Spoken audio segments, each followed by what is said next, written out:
ada klaim mengejutkan yang beredar di YouTube yang mengatakan Al-Quran sudah ada ratusan tahun sebelum Nabi Muhammad. Klaim ini terdengar ilmiah. Mereka membawa-bawa kata radiocarbon, ada kata profesor. Tapi, apakah klaim itu benar? Hari ini kita akan menelaah buktinya dan meluruskan salah paham tersebut dan juga menunjukkan bagaimana metode ilmiah sebenarnya bekerja. Tapi sebelum itu, kita lihat klaim yang dinarasikannya tersebut dalam videonya. Baru kita jawab klaim dan klaimnya tersebut. Let's go. Membuka-buka manuskrip dan ternyata itu adalah Quran. Dan setelah diteliti menggunakan radiokarbon secara sangat ilmiah, 90% ini Mas Burhan pasti tahu kalau 90% benar itu pasti benar. Ini 90% dia benar, ya, akurasinya 95% ya. Dan itu ternyata manuskrip yang di Birmingham itu kalau menggunakan penelitian saintifik itu bisa dilacak sampai pada abad ketiga dan keempat. Artinya sebelum Nabi Muhammad. Bukti apa yang kita miliki, yang kita punya bahwa Quran ini diturunkan kepada Nabi Muhammad? Ini kan aneh dengan Quran yang kita punya. Digambarkan turun di Mekah Madinah yang pagan, orang-orang musyrik, tapi diskusi tentang teologinya orang-orang musyrik tidak ada dalam Al-Quran. Dan yang kita saksikan justru sebaliknya. Yang banyak terdapat dalam Al-Quran adalah penjelasan garis miring kritik terhadap teologinya orang-orang Kristen dan Yahudi. Masihkah Anda akan percaya dengan sumber-sumber Muslim yang menggambarkan bahwa Al-Quran itu diturunkan di Mekah dan Madinah yang primitif?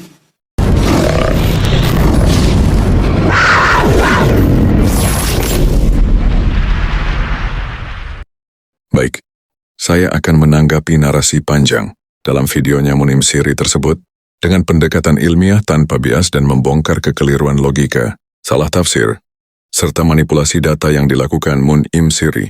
Yang pertama, Munim Siri mengklaim manuskrip Quran abad 3-4 sebelum Nabi Muhammad adalah salah tafsir radiokarbon. Baiklah, mari kita jawab dan luruskan kekeliruannya. Ingat Bung, dalam penelitian ilmiah, radiokarbon dating hanya mengukur usia bahan, seperti kulit, papirus perkamen, bukan usia tinta atau teksnya. Jadi, kalau perkamen berasal dari abad ke-4 Masehi, bukan berarti teks Qurannya ditulis saat itu. Tetapi bisa saja, perkamen lama disimpan lalu dipakai kemudian atau reuse material.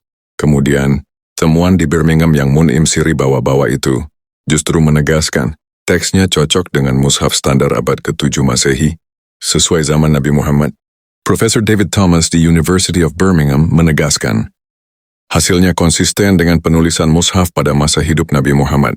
Jadi, klaim Anda yang mengatakan Quran sudah ada sebelum Nabi adalah salah tafsir yang disengaja. Anda tidak jujur, wahai Munim Siri. Yang kedua, klaim Anda mengatakan Al-Quran hanya membahas Kristen dan Yahudi, bukan pagan, dan Anda katakan distorsi.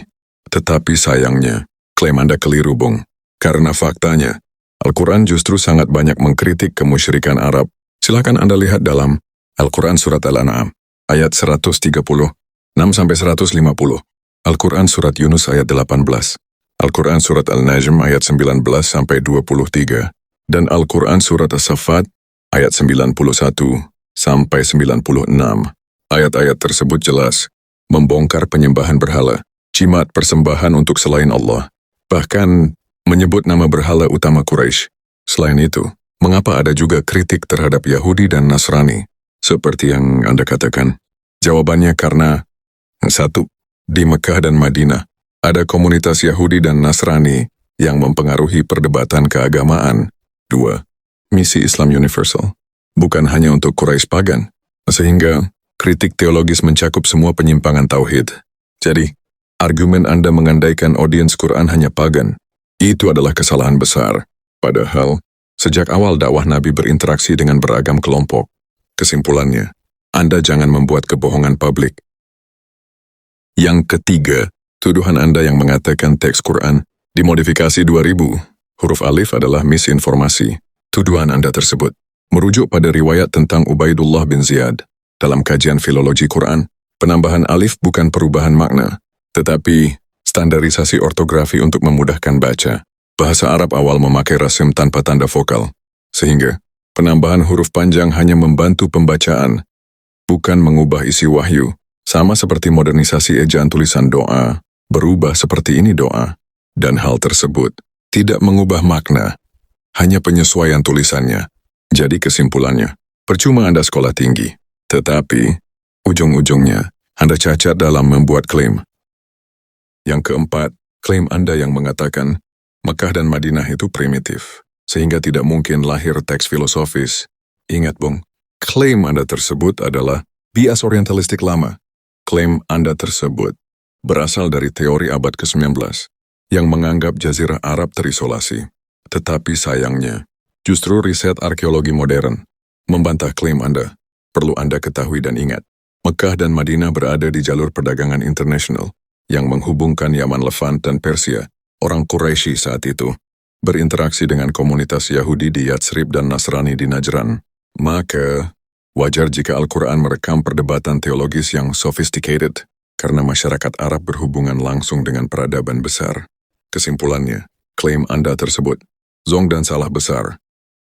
Yang terakhir, pola retorika Anda wahai Munim Siri, mengambil potongan fakta dan membangun narasi konspiratif.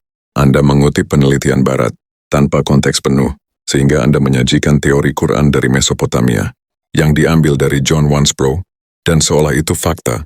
Padahal, itu hanya hipotesis spekulatif yang sudah banyak dikritik, bahkan di kalangan orientalis itu sendiri, mengabaikan bukti kuat bahwa Mushaf Utsmani tersebar hanya beberapa dekade setelah wafat Nabi, yang mematikan kemungkinan Quran lahir ratusan tahun sebelumnya.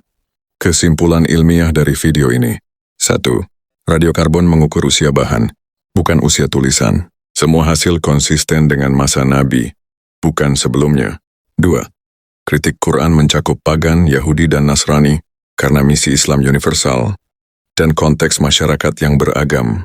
3. Perubahan ejaan alif, bukan perubahan wahyu, tetapi standarisasi ortografi. 4. Arabia pra-Islam tidak terisolasi. Interaksi budaya menjelaskan perdebatan teologis di Quran. 5. Teori Quran pra-Muhammad adalah rekayasa akademik yang ditinggalkan mayoritas ilmuwan karena bertentangan dengan data sejarah dan manuskrip.